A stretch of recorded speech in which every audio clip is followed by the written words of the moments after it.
மாமா ரேஷன் கடையில கோதுமை போடுறாங்களா, கொஞ்சம் போய் வாங்கிட்டு வந்துறீங்களா? சரிம்மா போய் வாங்கிட்டு வரமா. எத்தனை கிலோமா வாங்கிட்டு வரணும்? அதுவா, அது ஒரு கேக்குறேன்னு தப்பா நினைச்சுக்காதம்மா.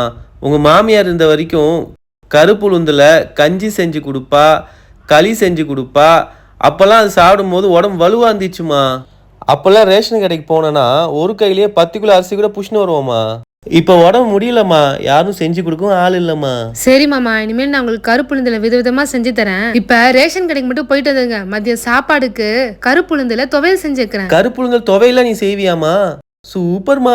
இது செய்யறதுக்கு ஒரு கடாயில 2 ஸ்பூன் நல்லெண்ணெய் விட்டுட்டு ஒரு அரை கப் அளவுக்கு கருப்பு உளுந்த நல்லா வறுத்துக்கலாம். கருப்பு உளுந்து நல்லா வறுத்ததும் தட்டுல கொட்டிட்டு தனியா ஆற வச்சிடலாம். அதே கடாயில திரும்ப 1 ஸ்பூன் நல்லெண்ணெய் விட்டுட்டு கொஞ்சமா கருவேப்பிலை, ஒரு 5-6 சின்ன வெங்காயம், ஒரு சின்ன துண்டு அளவுக்கு புளி, ஒரு 5-6 காஞ்ச மிளகா, கொஞ்சமா பெருங்காயத்தூள் இதெல்லாம் போட்டுட்டு நல்லா வதக்கிக்கலாம். வெங்காயம் லைட்டா வதங்கினதும் இதுல ஒரு 1/4 கப் கிட்ட தேங்காய் சேர்த்து வதக்கிக்கலாம். தேங்காய் போட்டு சும்மா 2 நிமிஷம் வதக்கினா போதும். ஸ்டவ் ஆஃப் பண்ணிட்டு இதை ஆற வச்சிடலாம். ஃபர்ஸ்ட் இந்த வெங்காயம், தேங்காய், மிளகாவெல்லாம் வந்து அரைச்சு எடுத்துக்கலாம். நெக்ஸ்ட் நம்ம வறுத்து வச்சிருந்த கருப்பு உளுந்து சேர்த்துலாம். இதுக்கு தேவையான அளவுக்கு கல்லுப்பு, தண்ணி விட்டுட்டு நல்லா அரைச்சிக்கலாம். நம்ம கடைசியா கருப்பு உளுந்து சேர்த்து அரைக்கும் போது துவையல் வந்து நல்லா கொரன்னு நல்லா டேஸ்டா இருக்கும். அவ்வளவுதான், சூப்பர் ஹெல்த்தியான கருப்பு உளுந்து துவையல் ரெடி. இது சாதத்தோட சாப்பிடறதுக்கும் சூப்பரா இருக்கும்.